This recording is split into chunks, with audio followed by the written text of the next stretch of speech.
Hello everyone, this is part 2 of chapter 3. In this part 2, we are going to address the development and aging. Now the development typically starts when a sperm cell meets an embryo and the new cell, the zygote, starts multiplying via mitosis, right? So there are two major stages in the development of a future human being. The first stage is called the embryonic stage, the embryo. The embryo develops within the first 8 weeks after fertilization. And the second stage, it's the fetus stage that occurs from week 9 till birth.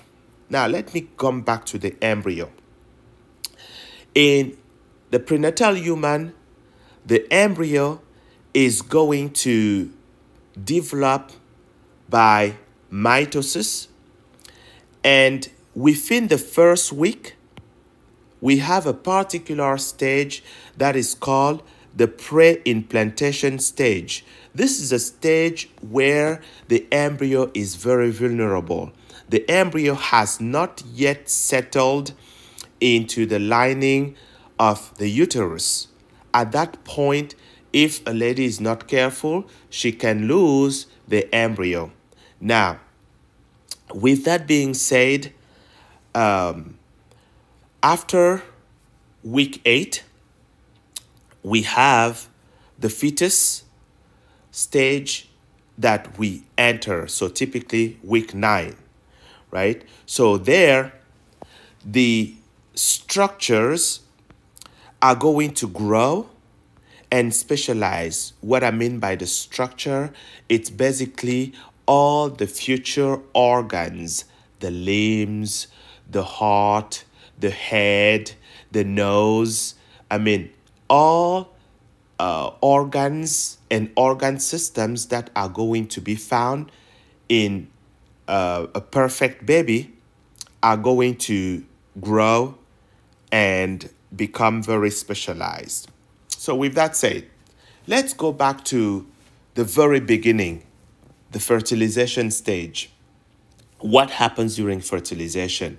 Well, fertilization, it's basically when the sperm cell is going to meet an oocyte at the site of fertilization, which is actually the uterine tube. So now, one thing that is very important for me to mention is that when a sperm cell is released by a male in the vagina, that sperm cell, while it is perfect, it is not mature enough to fertilize an egg. There is a change that happens in the sperm cell that is called capacitation. That capacitation, it's basically going to be caused by a number of chemicals that are found in the reproductive organs of a female, right? So these chemicals are the one that are going to cause the sperm cell to reach a level of maturity compatible with fertilizing an egg. At that point, the sperm cell is going to be very strong to swim toward the egg and be able to fertilize that egg. Unless that capacitation happens, a sperm will not be able to fertilize an egg. That is a very important stage to remember. Thing to remember. Another thing, it's that a sperm cell, remember, its flagellum, the nucleus, and the acrosome, right? The acrosome is going to contain a bunch of enzymes, right? These chromosomal enzymes are the ones that are essential for a sperm to actually penetrate the egg. Unless that happens, unless a sperm has acrosomal enzymes, penetration is not going to happen. That's one. Two, it's that once penetration starts, there are a number of changes that happen on the surface of an egg so that this is going to prevent any other further fertilization. So there is no other sperm cell that is going to come and fertilize the same egg because of all these chemical and electrical changes that are going to happen, right? Now, at that point, penetration will keep occurring of that sperm, and then the sperm is going to release its its nucleus inside of the egg cell, and at some point there is going to be a merge between the egg nucleus and the sperm nucleus, and then we have a restoration of a cell that is going to be diploid, and that cell is called a zygote. That's the initial cell, and that zygote will undergo series of mitosis to form mass of cells, and that mass of cell is what is going to further develop to form a morula, a blastocyst, and so on. We are going to address that a little later. Now, when a sperm cell comes, we have that sperm cell with a flagellum, a nucleus, and the acrosome. It's going to come in contact with the egg that was just released by the ovaries. Now, that egg that was released by the ovaries is covered by a layer of cells that we call the corona radiata. The corona radiata is going to protect the egg. Now, upon contact here, we are going to see a number of changes, which is going to cause penetration, but also prevent any other sperm cell to come and try to penetrate. That's one. Two, it's that acrosomal enzymes are going to be released, causing a bunch of change in the zone pellucida, which is actually made up of bunch of sugars attached to proteins. So glycoproteins are going to be found here, and progressively the sperm cell is going to migrate toward the plasma membrane of the egg. Now, remember that prior to a sperm cell arriving, this egg cell is in metaphase 2. While fertilization is occurring, the egg cell is now going to enter anaphase 2 and telophase 2, when we are going to have another polar cell that is going to polar body, that is going to form here, and a huge cell that is going to constitute actually the egg cell that will be fertilized, and eventually a zygote is going to form. Now, after ovulation, so the ovaries are going to release an egg that is in a secondary oocyte stage. That egg will be fertilized by a sperm cell in the uterine tubes, and from there we have a zygote that forms. That zygote now will enter series of mitosis so that we can have mass of cells, right? Now, the early stage of development after the zygote forms, when we have cell division and we have mass of cells, we are going to call that stage the cleavage stage. Stage of cell division with mass of cell. Now, that cleavage stage the is going to form a mass of cell that we call the blastomers. Now that blastomer is going to further grow to a more large mass of cell made up of 16 cells and more. At that point, we are not in a cleavage stage anymore. We are in a stage that we call the morula.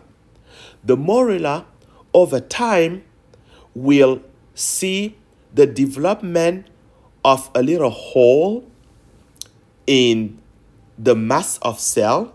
That little hole is going to get some cells positions in the mass. As you can see here, you have a little an inner mass of cell here. And now we are in a stage that we call the blastocyst stage. That blastocyst is what prepares to settle in the lining of the uterus. So in day 7, around day 7, this is when the blastocyst is going to implant in the lining of the uterus. And eventually, the mass of cell that you see here in the blastocyst will start developing into the future baby, right? So all of this, we are in the embryonic stage, right? An implantation stage, as you can see here with the little embryo here. All right. So the blastocyst, it's a mass of cell. That mass of cell is going to see some opening carving inside to have an inner cell mass that is going to, from which an embryo is going to develop, right? Now, that embryo, as it develops, we are going to see a number of changes occurring, including the secretion of a chemical, actually what we call the human chorionic gonadotropin. That human chorionic gonadotropin, HCG, it's actually the absolute sign of pregnancy. This is what can be detected in the urine in large amount, right? And this is when a lady can know that, oh, there is pregnancy. And then what will happen next, it's a series of changes as HCG is released. We have a series of changes that are going to trigger the implantation of the embryo in the uterus, right? This takes about a week for this to happen. Now, as the blastocyst grows, we are going to have what we call primary germ layers that are going to develop. These primary germ layers are 3. The outermost layer is called the ectoderm. The middle layer is called the mesoderm, while the innermost layer is called the endoderm. Now, these 3 layers occur in a structure that we call the gastrula.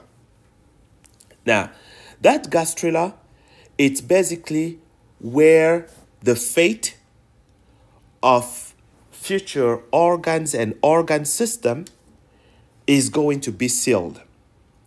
There is a number of genes that are being expressed in this stage of embryonic development that sets the fate of production of the different organs. Your limbs, upper limbs, lower limbs, the head, the eyes, the ears, and all the different organs. So the genes that control that differentiation are called homeotic genes. And it is very important that these homeotic genes be without any kind of modification, because any mutation in those homeotic genes are going to cause a dramatic impact on the development of the embryo. Now, this is also the stage during which we have a lot of epigenetics effect happening. So epigenetics, it's basically all the changes that are going to happen to the genetic information that does not occur in the integrity of DNA. In other words, the sequence of gene is perfectly normal. However, the way the genes are going to be expressed is going to be altered by the addition, for instance, of methyl groups. So we have methylation of the genetic information. This is when a group that we call CH3 is added to the protein that is associated with DNA, a protein that we call histones. You remember that protein. Histones combine with DNA to form chromatin, right? And that chromatin is going to condense to form chromosome, right? So some histones are going to be methylated to alter gene expression.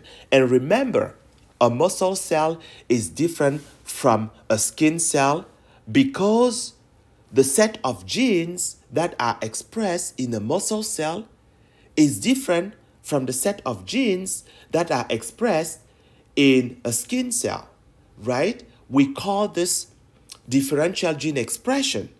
That's what causes all that differentiation.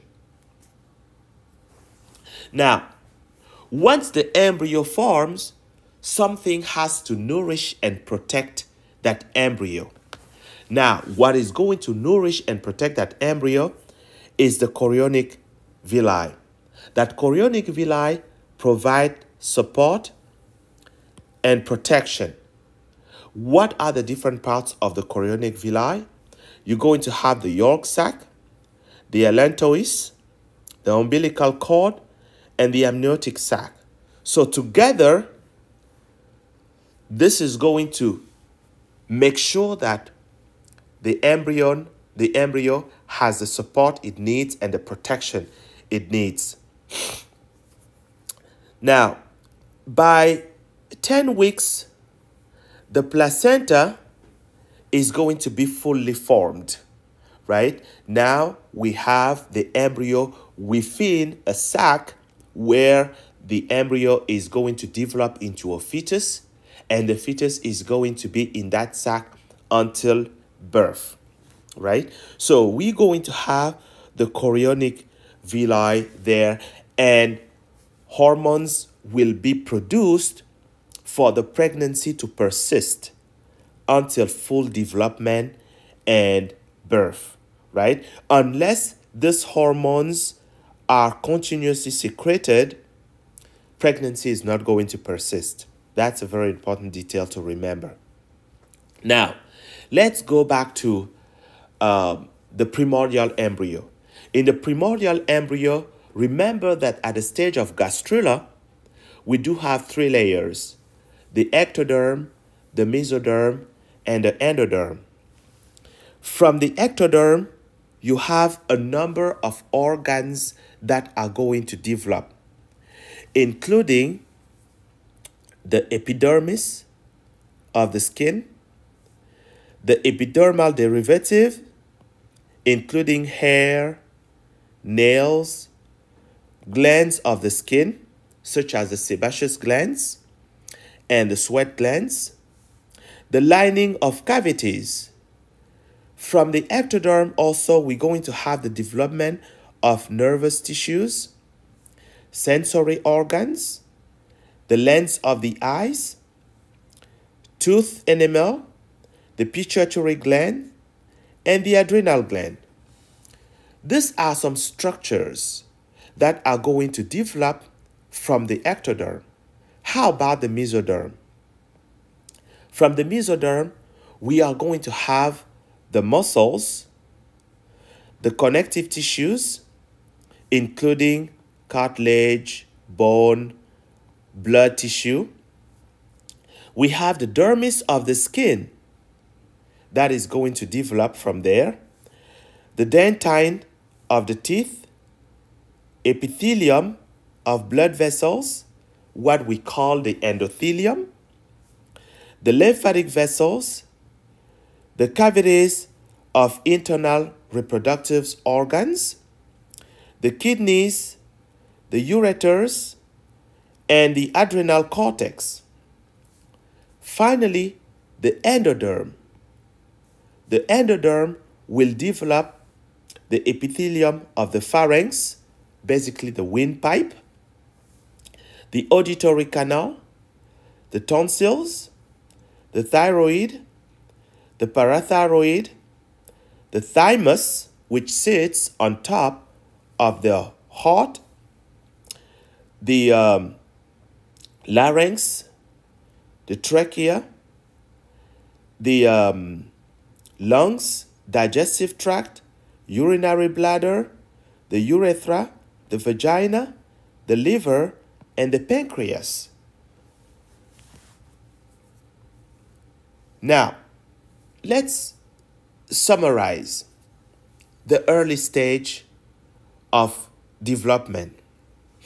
In the early stage of development, we are going to have first and foremost fertilization, without which nothing else is going to happen, right? During fertilization, we have a restoration of the diploid stage of a human. We have a first initial stage after fertilization that is called cleavage. Cleavage is going to be caused by mitosis, that is going to increase the number of cells. We have the morula stage, that is going to produce a solid mass of cell. We have a blastocyst, that is going to carve out a mass of cell from which an embryo will develop. And then we have the gastrula, where we have the primary germ layers that forms the ectoderm, the mesoderm, and the endoderm. All right. So, in the early stage of development, this is also where multiple births can occur, right? Now, there are two kinds of multiple birth. We're going to have dizygotic twins and monozygotic twins. Now, the dizygotic twins, these are fraternal twins. This is typically when two eggs get fertilized more or less simultaneously. Why would this happen? This would happen because in one particular ovulation event, the two ovaries simultaneously released an egg. Now there are two chances of fertilization, and these eggs are going to be fertilized by separate sperm cells. Now, these individuals, whether they are male, female, or male and female, are never the same genetically, right? Now, the other possibility for two eggs to be fertilized, it's that one ovary, instead of releasing one egg during ovulation, would release by accident 2 eggs, right? That can happen. And at that point, each of the egg is going to be fertilized by a different sperm cell. And again, these 2 individuals, while they are twins, they are false twins, right? They are genetically completely different. Now, the monozygotic twins, however, this is one egg that get fertilized. So we have one zygote, but for some reason, that zygote will further split after a number of division into 2 cells. Into 2 masses, I should say, into 2 masses. And these 2 masses are going to develop an individual each, right? Now, we see that there are 3 different possibilities of identical twins. That's what we are going to dive in here. So this is going to depend on the stage of separation of the 2 masses. Now, while these 2 individuals are exactly genetically identical, however, what they're going to look like and the way they're going to behave is going to depend a lot on the environment. Remember that in an early stage of development, we talked about homeotic genes, right? Those homeotic genes are going to trigger differentiation, right? And also, we have epigenetic phenomena where we have methylation of DNA. Well, that methylation of the genetic information, which is going to alter how genes are being expressed, is going to depend on the environment. So whether or not the 2 embryos are in the same sac is going to affect the development, right? So here we have the same zygote or early embryo. That same early embryo can split like this into 2 mass of cells that are multiplying independently of each other. Eventually, from there, we're going to have 2 embryos, okay? Embryo 1 and embryo 2. And this embryo are going to further develop into 2 individuals actually being completely separated in spite of the fact that they are genetically identical. So here we have 2 separate chorions. In other words, this embryo is supported by this chorion, while this embryo is supported by this chorion, right? Not only that, but the amniotic sacs are also different. So this gives possibilities for differences in terms of appearance, right, of the future individuals. Now, don't get me wrong. These guys are going to have the exact same sex, right? Whether they are males or female, they're going to be the same. However, the way they're going to look may be different in this stage right here. Now, another type of twins that we can see, it's that, well, we have one mass of cell here, but that mass of cell is going to form further 2 mass of cells within the same sac. All right, so now we have 2 embryos, and these 2 embryos are necessarily going to share the same chorion, right? So here they have the same chorion, but the amniotic sac is different, right? Which means that, well, these twins are going to have a higher likelihood to be much, much more similar than these twins right here. Finally, we have this possibility where the two masses are going to develop within the same sac, right?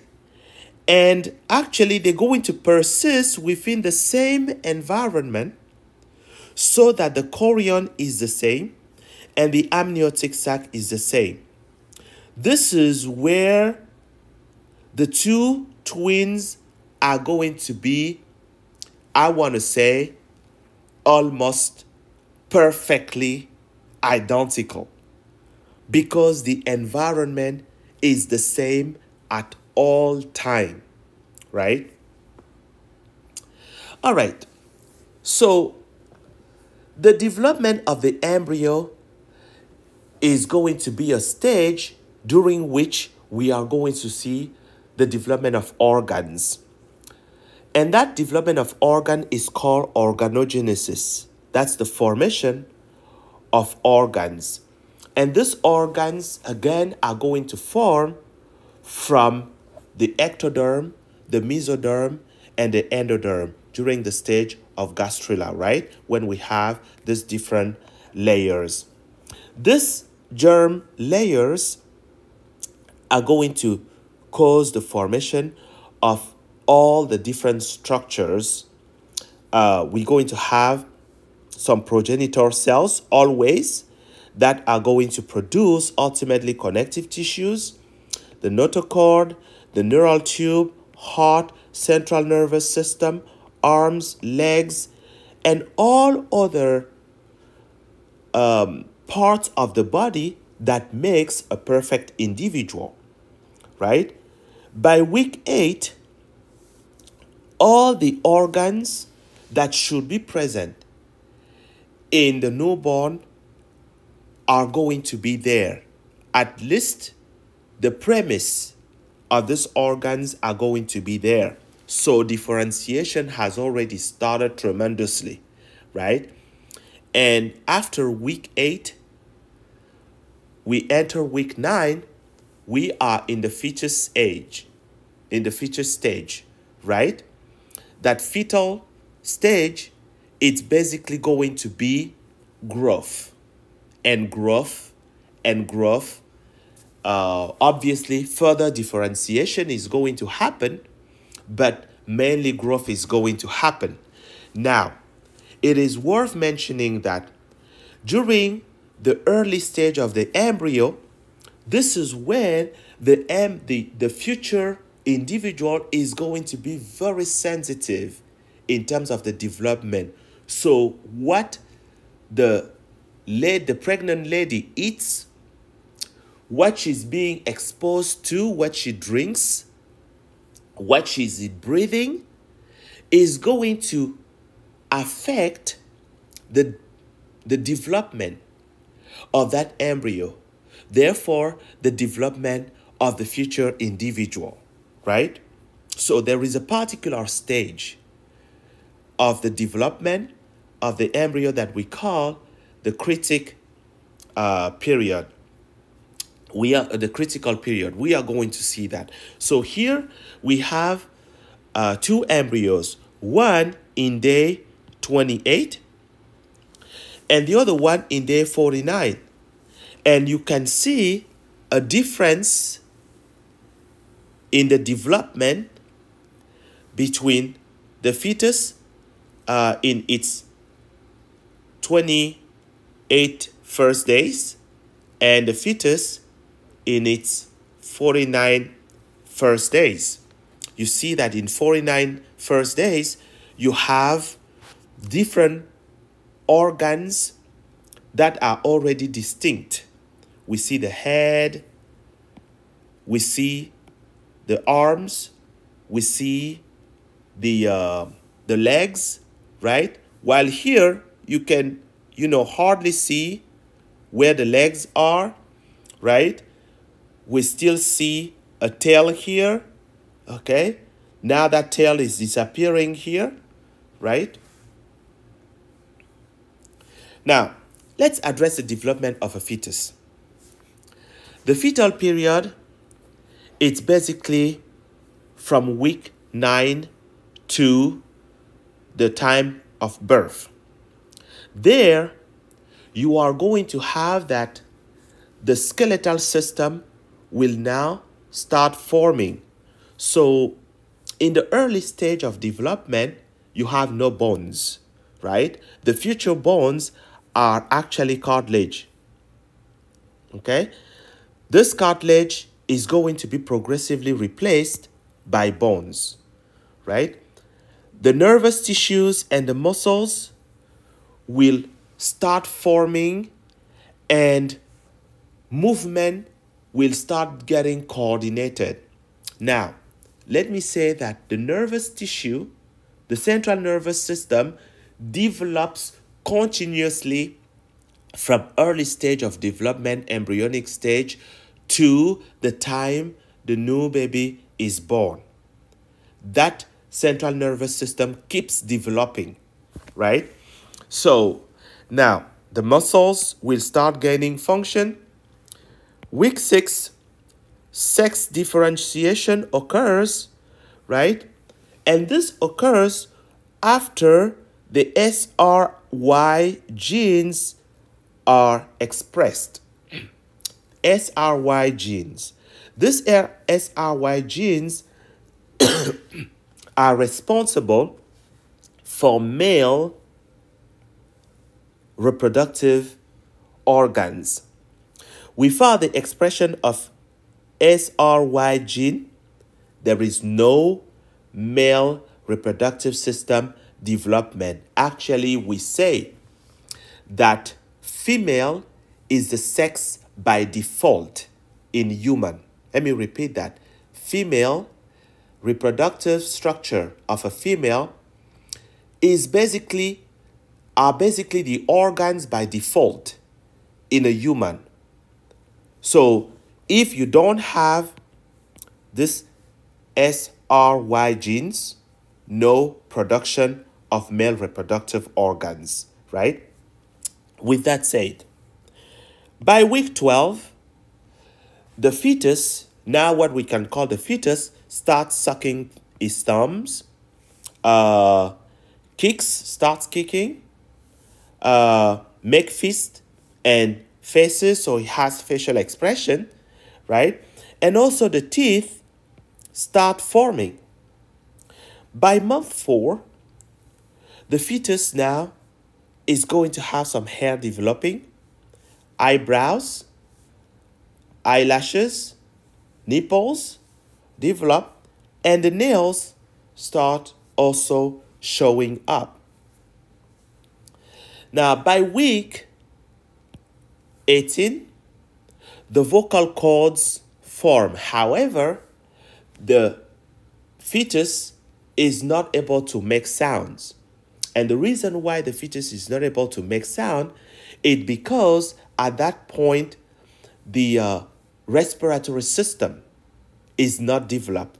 You know, the lungs are some of the organs that are developed last, right?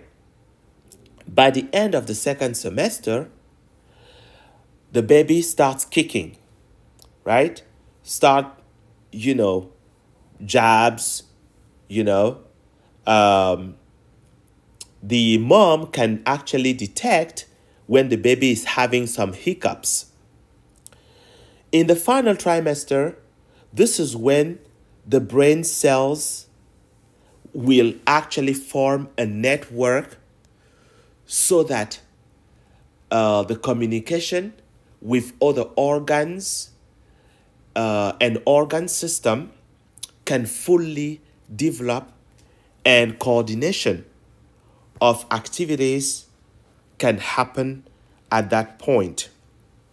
Okay, so all other organs are going to fully develop.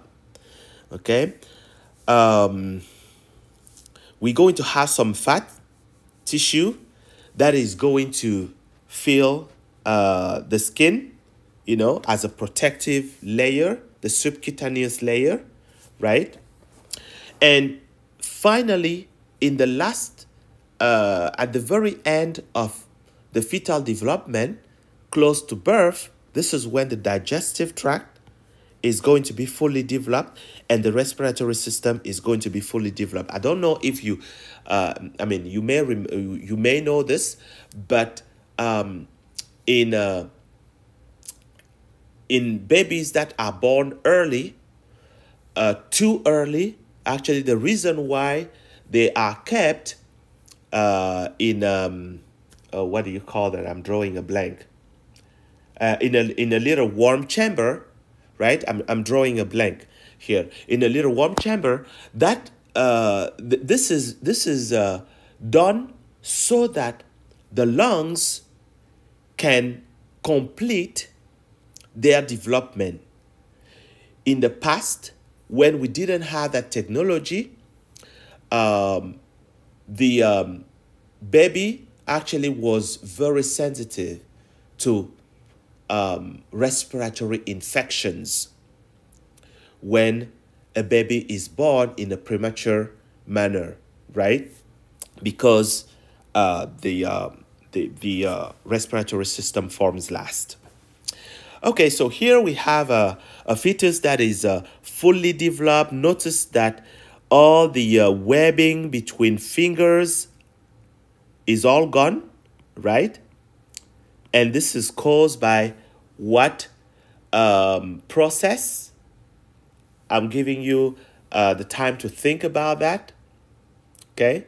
Once you pause the video, now I'm going to say it's apoptosis, right? That is responsible for carving out these limbs. All right, so some individuals are born with defect, right? Why would they born with defect? There is a period of time, and I did mention this earlier, that we call the critical period. That critical period, it's when the embryo is very sensitive to alteration in the development of future organs. Environmental conditions can affect the development of the embryo, but also some genetic abnormalities can affect the development of an embryo, right? And also, you want to know that viruses can also alter the development of an embryo. So, about 2/3 of birth defects occur during the embryonic period. And when that happens, this is unfortunately, you remember that in the stage of gastrula, you have the ectoderm, the mesoderm, and the endoderm, right? And these different layers are going to give rise to all the organs and organ systems in our system. So imagine if one gets exposed to anything that can hurt the development, this can cause severe birth defects, right? So that's why we call the embryonic stage the critical period, right? Because of the severe birth defect that can develop. So some birth defect can be caused by mutations, and these mutations are going to affect a number of organs before birth, right? We have a particular condition, the phocomelia, that causes the suppression of limb development. And that phocomelia, it's actually a mutation in the genes that are responsible for overseeing the development of limbs. It can be upper limb or lower limbs or the two. It can happen. Now, during the critical period, there are a number of organs that are particularly sensitive to development. Now, we have the reproductive system that is going to be sensitive to environmental factors or genetic mutations within the first 5 months. The ears, the eyes, the arms and legs, and the heart, they are relatively vulnerable to some chemicals, viruses, and mutations in the first 2 months. Notice that the central nervous system, regardless of the stage of development, is going to be sensitive, which means that actually your lifestyle, well, let's say the lifestyle of a pregnant lady, is going to be tremendous as to the impact it could have on the central nervous system at all time during pregnancy. That's why the consumption of alcohol during pregnancy, the consumption of cigarette, recreational drugs are a major issue in pregnant ladies. With that being said, let's come back here in the critical period. There are some chemicals that have shown historically to be a major issue in the development of some organs. Now, we have, for instance, thalidomide or thalidomide that was at one time used to prevent morning sickness, that has shown to be associated with the development of the fetus during the early stage of development. So within the first month, right, this thalidomide had an effect on the development of the fetus. How about Accutane? Accutane, typically used for severe acne, is able to affect the development of an embryo up to 3 months, right? Which means that if Accutane is prescribed to a future mom 4 months after pregnancy, the lady is fine, right? The embryo, the fetus is not going to be affected.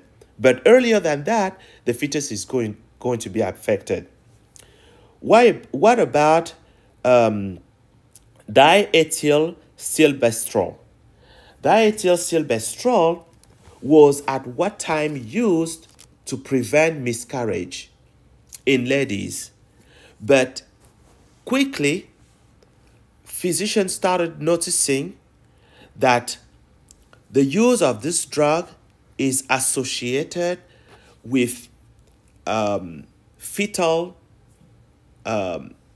development up to 5 months from the beginning of pregnancy, right? And now this drug is not used anymore to prevent, at least in the United States, right? This drug is not used anymore for the purpose of preventing miscarriage. Many of these drugs are repurposed drugs nowadays. Now, any chemical, environmental situation that can cause that can alter the development during a critical stage is called a teratogen. A teratogen, it's chemical or other agent that can cause birth defect, right? Some examples of teratogens are going to be the use of recreational drugs such as cocaine, hard drug, right? Cigarette, thalidomide, I already said that, alcohol, right, which is going to actually cause a condition in a newborn that is called the fetal alcohol syndrome that we are going to address in a minute. The absence of nutrients or the presence of too much vitamins, for instance, can cause an issue, right? Some viruses, the presence of viruses, some viruses such as the Zika virus was associated with microcephaly, which is when a head is unusually small in a baby. Okay, HIV has been associated with birth defects, and the German measles also has been associated with fetal development. Okay, birth defect. All right, so I want you to remember the term teratogen, okay, and know some examples of teratogens. So here we have the case of a fetal alcohol syndrome with a small head circumference, typical to child who were born from mom who were alcoholic mom, low nasal bridge, eye folds, short nose, small mid face, and thin upper lip. Now, all these defects are not systematically present in all individuals, right? But these are some defects that are common in fetal alcohol syndrome. All right. So how about maturation and aging?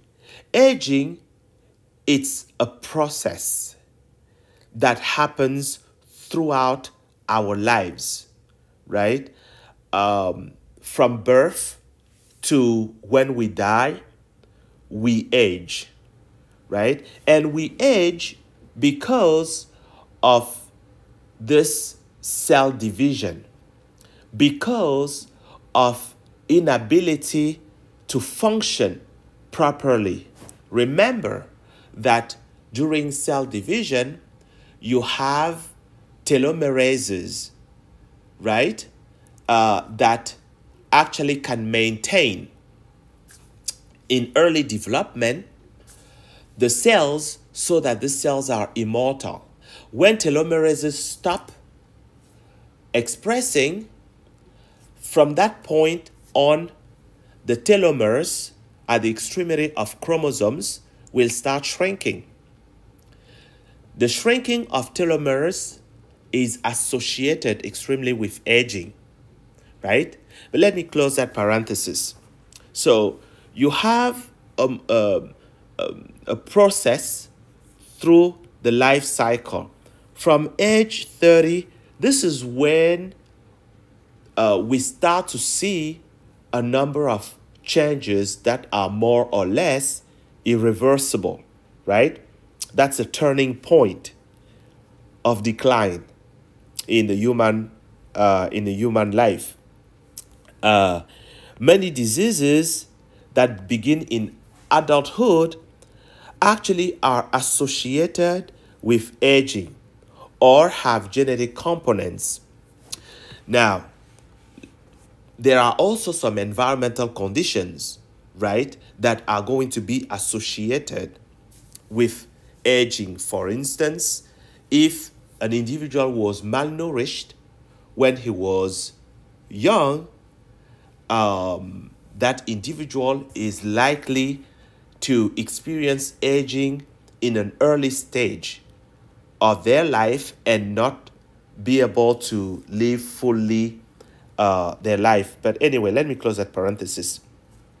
So, genes are going to impact your health throughout your life.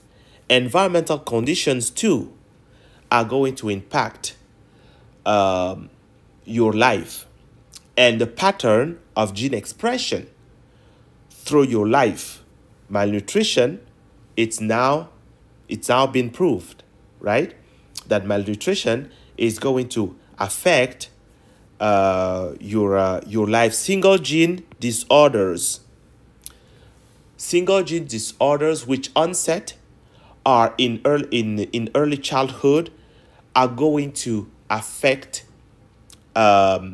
aging. And oftentimes, and fortunately, this single gene disorders are recessive, which means that if an individual is heterozygote, right, that individual is going to be fine. Okay, you have some dominantly inherited condition that can also affect individuals, and that typically is going to happen in early adulthood. Now, the genes that control aging can control aging in a passive manner or in an active manner, right? In a passive manner, when structures start breaking down, and in an active manner, when the genes are actually initiating new changes in the body, right? Now, there are sets of conditions that we call progeroid syndromes. The progeroid syndromes are the syndromes that are caused by single gene disorders. And again, these are going to be associated with recessive disorders, right? So these single gene disorders are going to speed up the process of aging so that biologically a child, while the child is young, but the physical appearance of the individual is that of an old person, right? Progeria, it's basically a condition where the aging happens very fast in an individual, right? So that this individual will hardly reach adulthood, right? And this is going to actually shorten life expectancy. So what we see at a molecular analysis level, it's that most situations in which aging is accelerated, this is going to be associated with inability to properly repair DNA in the cell. All right? Now, when DNA is not properly repaired, we are going to see apoptosis that is going to happen on a regular basis, or necrosis is going to happen, right? So let's address some premature aging conditions. You have ataxia telangiectasis. Now, that condition, it's basically when we have some neurological disorders that end up affecting the way our muscles are functioning, right? So you know that as we get old, we start losing control of how our muscles are working. This is typically what is happening in individuals with ataxia. So we have about 1% out of 60,000 individual that has this condition, and the average life expectancy is about 25 years old. Cocaine syndrome. In the case of cocaine syndrome, the individual has a short stature, is very sensitive to sunlight. So going out, it's an issue because obviously during daytime you have a lot of sunlight, right? Okay, this is not a very common situation.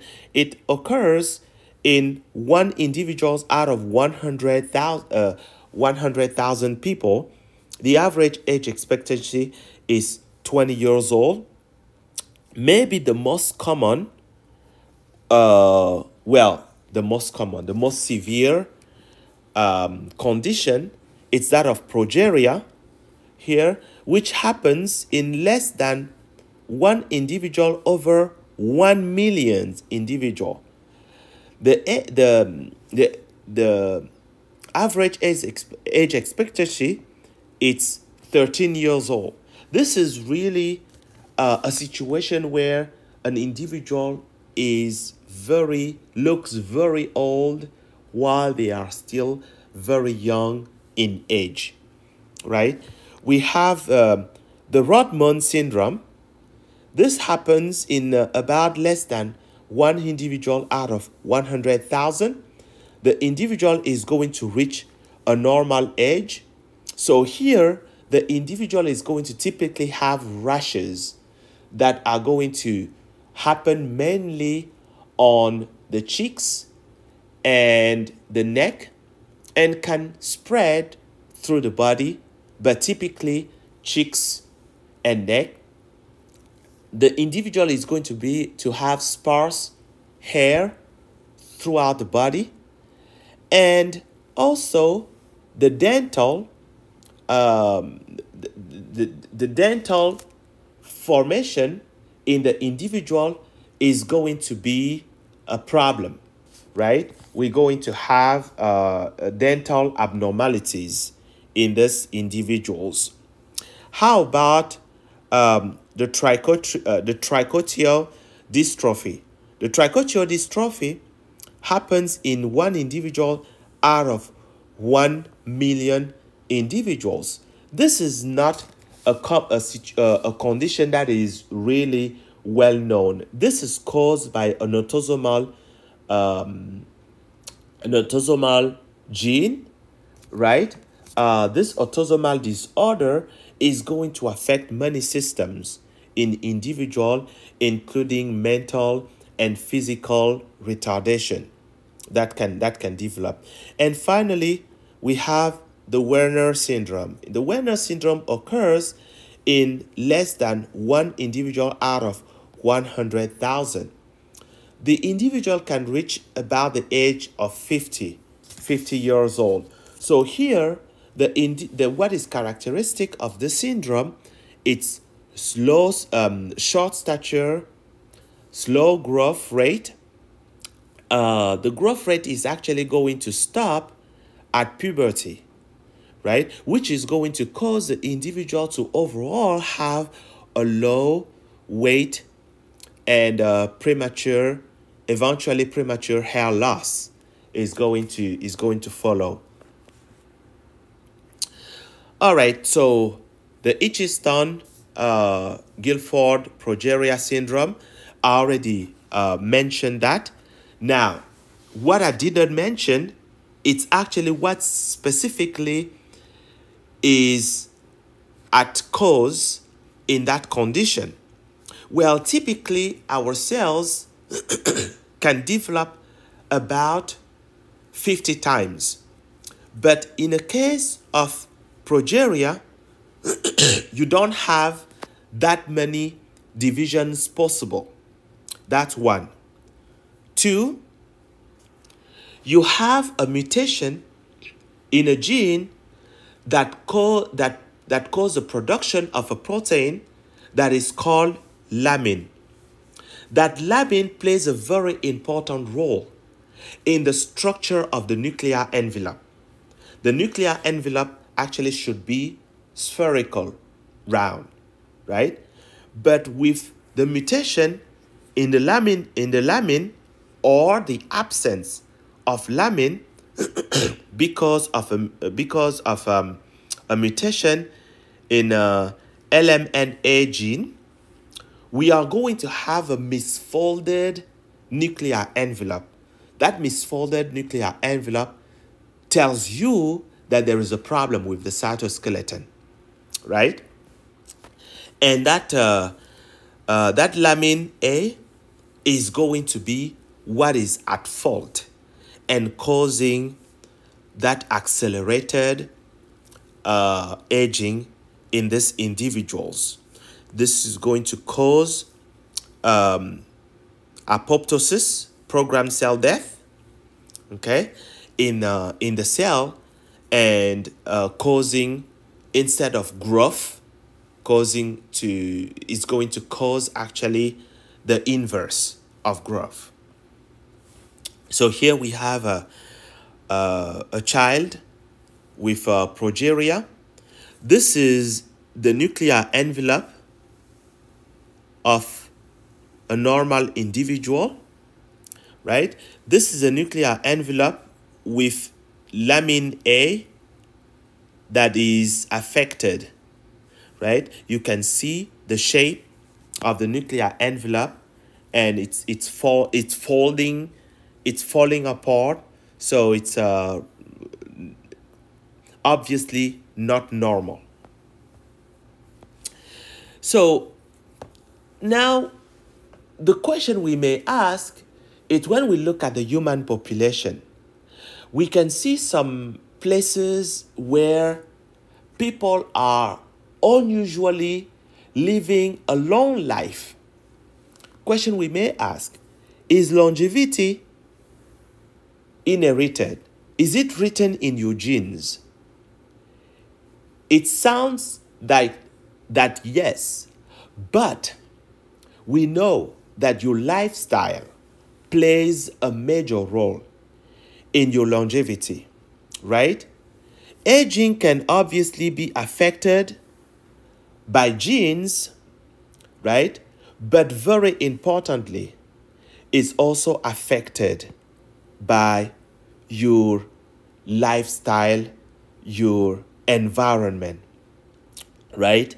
There are situations where it has been shown that some population who lived really a long life had some genes that were present in the families compared to other populations, right? They're going to have gene variants that are going to allow them to have a longer life compared to other people.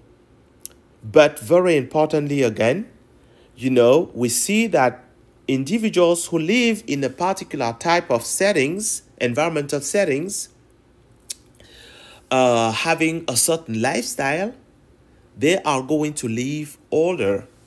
However, when we compare the genome among centennials, we see some influence of genes, right? So we know that there may be some genetic, I'm saying there may be, right, some genetic influence. However, we don't know that exactly for fact.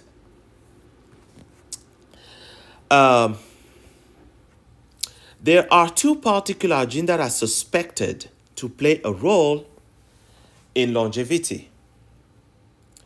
So that gene that are suspected to be involved in longevity are the main candidate that a lot of researchers are trying to work on and prove that actually mutations in those genes is really what is responsible for one, two, three, longevity, but this is still, work in progress, right? So gene can affect longevity by actually affecting the way our immune system is functioning, insulin secretion and glucose metabolism, response to stresses, the cell cycle, DNA repair, the lipids, including cholesterol metabolism, the nutrient metabolism, and production of antioxidant enzymes. Now, you notice that there is a lot of publicity around antioxidant in fruits, and people are encouraged to eat fruits because of all the antioxidants they have, because in terms of aging, they're going to slow aging. So these are things that are suspected, right? Research shows that indeed some genes and some type of food can play a role in longevity. However, these are not absolute, absolute proofs, right? Now, obviously, some conditions are clearly going to play a role in causing individuals to die early, like diseases, right? And diseases go alongside with immune system dysfunctioning, right? And here are some genes. I'm not going to bug you with this, right? I'm not going to test you on this, but you have a number of genes that affect a number of conditions, like apolipoprotein C3. This is APOC3. This gene is associated with hypertension and diabetes. This was actually observed in Ashkenazi Jewish. Now, this study unfortunately tend to be targeted, and that is one of the reasons why, when I say that, well, researchers are still trying to understand, it's because this research is not absolutely ethically validated, right? Ethically, this research have not been validated just because of the controversial aspect. Okay, why specifically Ashkenazi Jewish? Did you look in, I'm just saying anything, in people in Tuscarawas County? Did you look in people in Cuyahoga County, in Europe, right? So anyway, you have this different genes that are shown to affect some conditions that are essential for longevity. However, I will not bug you with this table. I will not test you on that. All right, that's about it for this chapter, and this is where we are going to stop. Thank you for your attention.